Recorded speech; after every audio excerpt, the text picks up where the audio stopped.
The following comes from Padre Pio's letters on the guardian angels.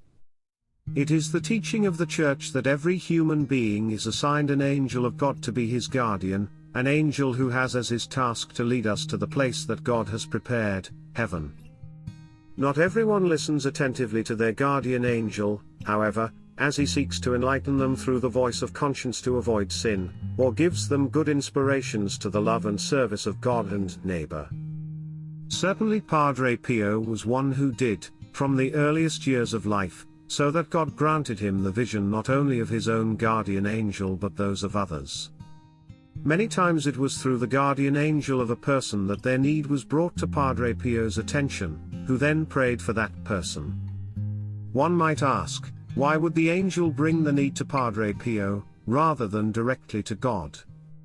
First, people often sent their angel to Padre Pio to ask for prayer. The angels, for their part, like true friends, were happy to perform this little service for their protégés, especially the ones who habitually listened to their guidance. Since the angel can do nothing contrary to the will of God, God himself must have desired it, as well. As with the other forms of intercession and mediation acknowledged by the Church, God has ordained that the true magnificence of his own glory be shown through his working through creatures, angelic and human. As St. Paul noted in 1 Corinthians, God chooses the weak to show up the strong. Padre Pio was especially careful for the well-being, spiritual and material, of those whom he had accepted as his spiritual son or daughter. He would look after them from a distance, with the help of their guardian angel. The following story is related in Send Me Your Guardian Angel, a book on Padre Pio's relations with the angels by Friar Alessio Parente. Don Alessio had the privilege of taking care of Padre Pio in the later years of his life.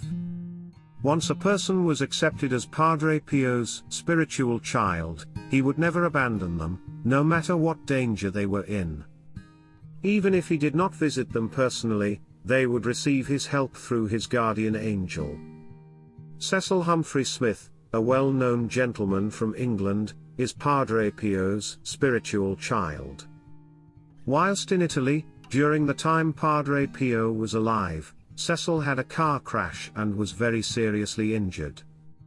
A friend of his, seeing him in such a bad condition afterwards, went to the post office and sent a telegram to Padre Pio requesting his prayers for the injured Cecil. When he presented the telegram at the desk, the man gave him back a telegram from Padre Pio assuring his prayers for Cecil Humphrey Smith's recovery.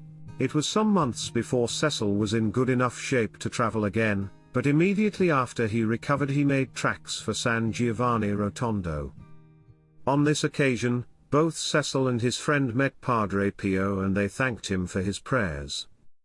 At the same time, they were curious to know how he came to know about the accident and how a telegram had arrived in such a short space of time. In response to their demand, Padre Pio, in his humoristic way said, "Do you think the angels go as slowly as the planes?" God had given him the light to see his spiritual child in danger of death and, as usual, he sent his guardian angel to assure his prayers and protection. The Bible tells us that the angels act as messengers, sent out, and Padre Pio told us that they go faster than the planes, so there is no need to doubt it. On several occasions Padre Pio expounded further on the role of the angel in his ministry and in our lives, in this case to his spiritual daughter Raffaellina Ceres. Padre Pio in his letters writes, "You tell me that in the midst of the sufferings that oppress you, you often turn to me in your thoughts and you call me.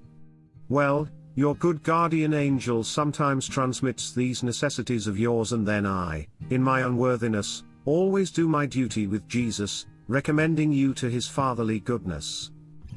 Padre Pio adds, "Offer to the glory of his divine majesty the rest you are about to take, and never forget the guardian angel who is always with you, never leaving you for whatever wrong you might do."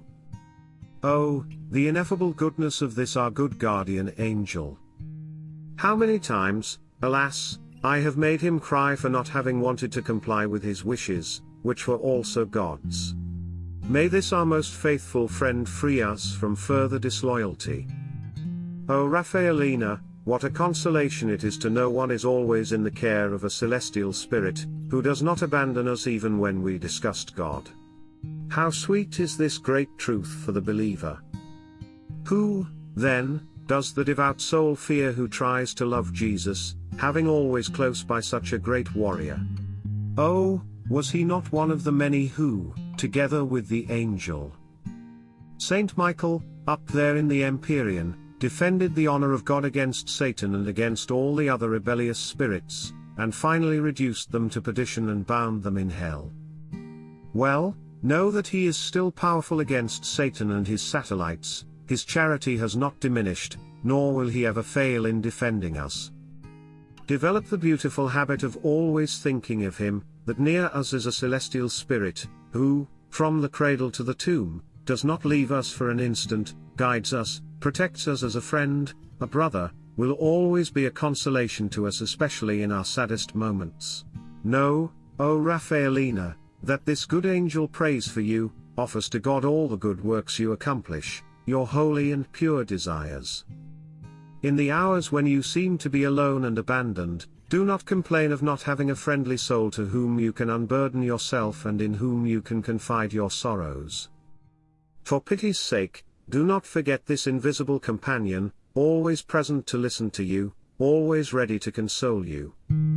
O delicious intimacy, O blessed company! Oh, if all men could understand this great gift that God, in his excessive love for man, assigned to us, this celestial spirit. Often remember his presence, you must fix on him the eyes of your soul, thank him, pray to him, he is so refined, so sensitive. Respect him, be in constant fear of offending the purity of his gaze. Invoke often this guardian angel, this benevolent angel, and repeat the beautiful prayer, O angel of God, my guardian dear, to whom God's love commits me here, ever this day be at my side, to light and guard, to rule and guide. Amen. What will be, O my dear Raphaelina, the consolation when, at the moment of death, your soul will see this angel, so good, who accompanied you through life and was so liberal in maternal care? Oh, may this sweet thought make you grow always more fond of the cross of Jesus, this being also what your good angel wants. May the desire to see this inseparable companion arouse in you that charity which incites you to leave this body quickly.